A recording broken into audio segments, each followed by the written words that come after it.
Detective Miguel Vasconcellos was used to chasing criminals, but nothing compared to what was about to happen that night. It all started when the police monitoring system detected a stolen car traveling at high speed through the streets of Sao Paulo. The vehicle, a black Dodge Charger, was being driven by Rafael Cobra Montenegro, one of the most wanted bank robbers in the country. Miguel and his partner, the fearless Mariana Torres, were called to intercept him.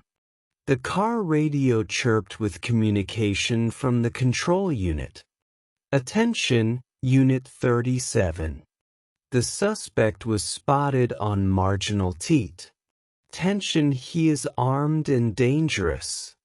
Without hesitation, Miguel turned the steering wheel and stepped on the accelerator.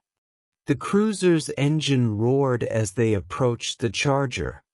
Mariana unlocked the pistol and adjusted her bulletproof vest.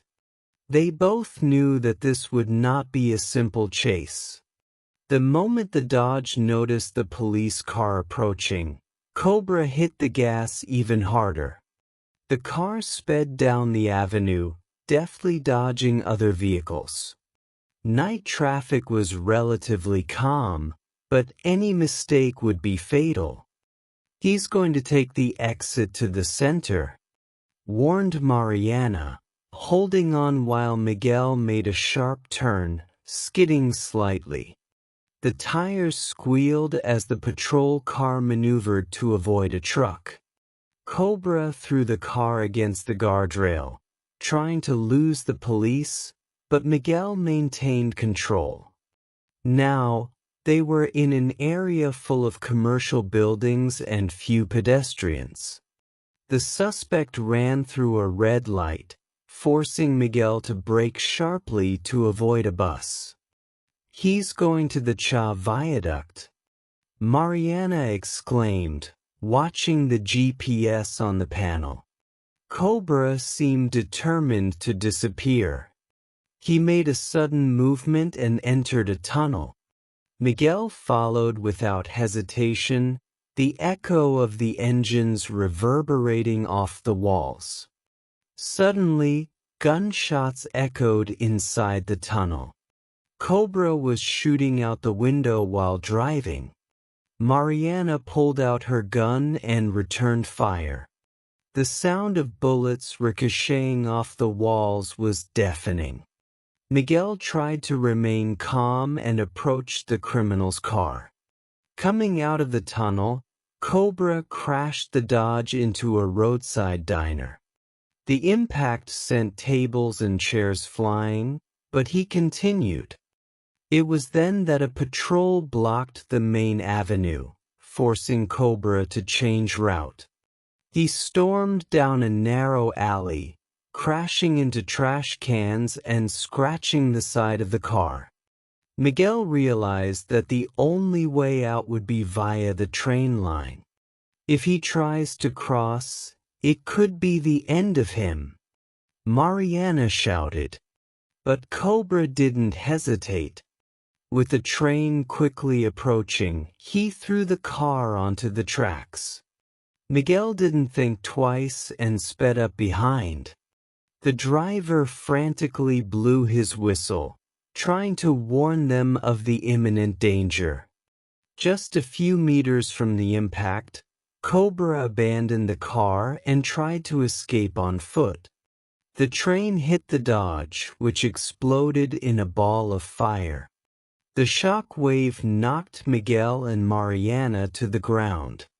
In pain from the impact, Miguel saw Cobra limping towards an abandoned building.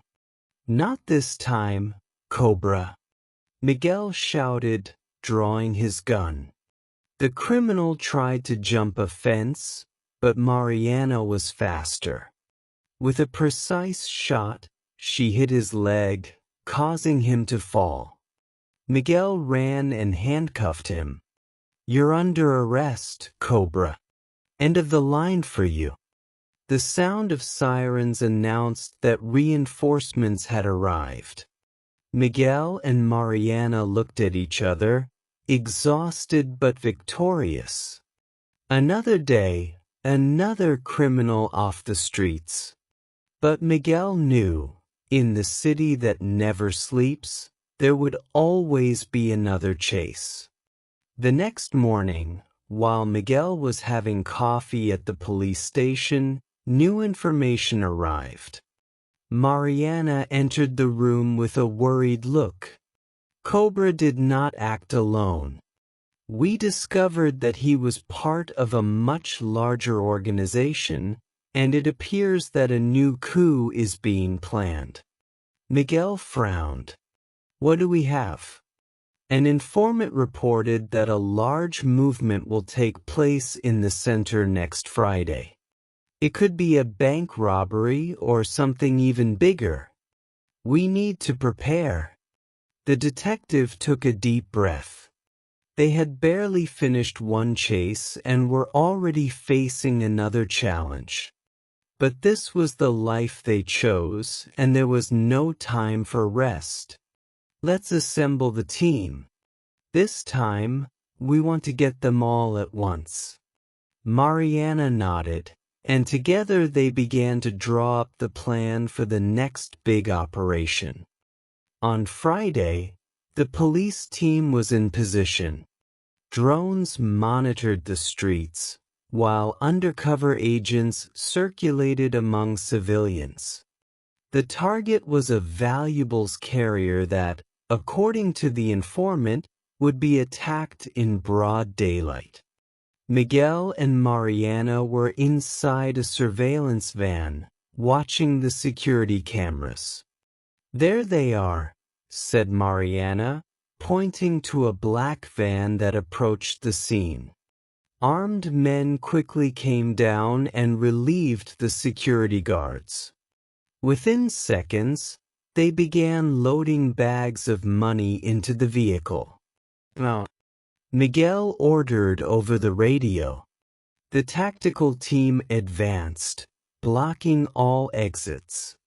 The confrontation was intense, shots were exchanged, but the police gained the upper hand. After minutes of tension, the criminals were handcuffed. Mariana smiled at Miguel. Looks like we got them all. He nodded, satisfied. Another mission accomplished, but he knew that, in the big city, crime never sleeps. And they would be ready for the next battle.